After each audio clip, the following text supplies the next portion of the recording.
Welcome to Trade with Rob, brought to you by WealthBuildersHQ.com. This update is for Friday, September 5th, 2025. Hope you're having a great day. Hope it's been a good trading day for you. As we get started, keep in mind everything we look at is for education. Nothing is meant to be advice or recommendations. All right.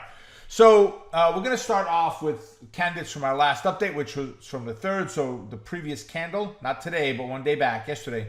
We're going to look here. So BLDR, we had gapped down, retested, and failed. If we go look at a 5-minute chart of BLDR, you can see it right here. If I grab an arrow, you can see right there. That's our fail right in there. That's where the entry came in. All right, so we took BLDR when the stock was at 137.15.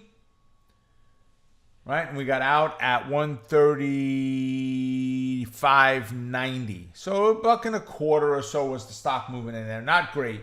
It's okay. We'll take it. It was a $90 win, so we'll take that one. NVIDIA, I was happy to get out, scrape my teeth on this one good. We took the bounce yesterday. So if we look at yesterday's candle on NVIDIA, we had gapped up, we pulled back, we bounced. There's the entry on NVIDIA as it made its bounce right up in here. But we wound up failing through the end of the day. I held on to it a little bit too long, and we were up like $7 on the trade, right? Should have gotten out sooner, did not, but we managed towards the end of the day. So I should have put a trailing stop on it, but not how I managed it. Oops. Let's put that back. Let's go get the S&P 500, and let's go over to a daily chart, and we'll start there. So S&P 500, we pushed back up again today. What a great move, man. What a great move.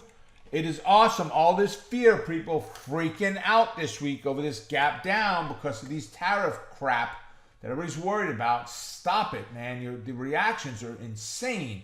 We didn't hit an all-time high, which is that 65.0823 in between these two fib lines. But, man, we're in the right place. We are looking good. Tomorrow may be a pullback day just because of the run we've had this week from where we were to where we came back. I wouldn't be surprised, but would it be great to finish on an all-time high? I would love it. All right, so we've got 3 candidates for tomorrow. Let's go check them out. All right, first one is Big Airplane, BA, Boeing. All right, I like Boeing. Right now we're in a neutral bias. I would prefer Boeing. Well, I guess I don't really prefer it either way, but I think we're going to see some downside potential. Right, that's one I like the most right now is the down. All right. So take the trade. So the trade fails, comes back up and bounces. When it falls off of that 231.63, that's the entry to the trade. Stop on the other side. If support's at 220.65, my target is going to be 222-ish, 223, somewhere in that range, right? For the upside setup, move up, retest, bounce.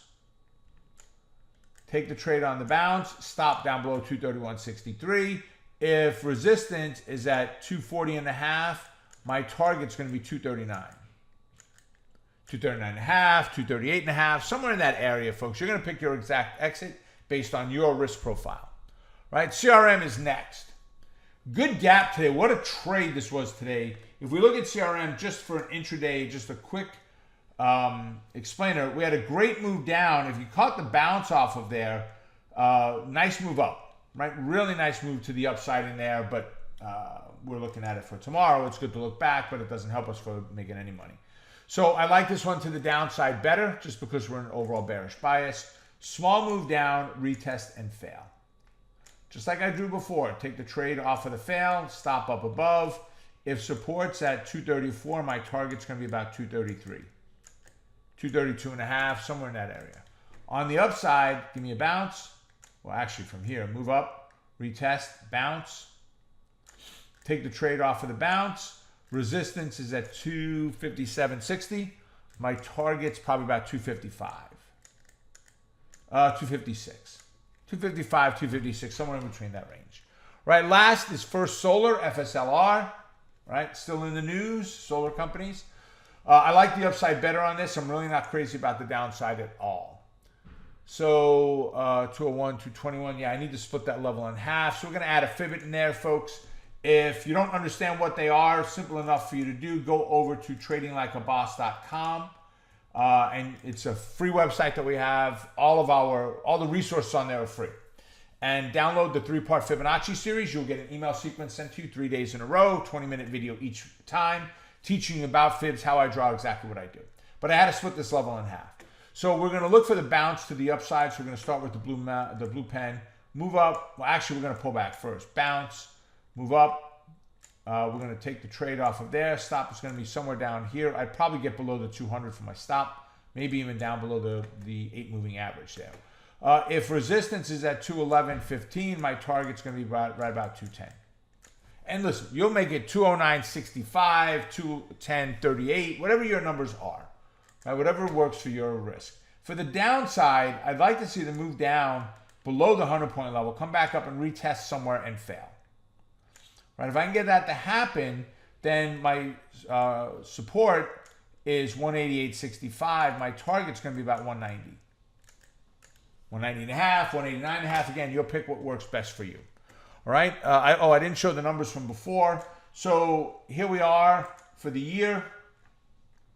We're up $16,130.16. 54 winners, 7 went against us, no break evens. That gives us $264.43 per trade on average for all of the 61 total trades.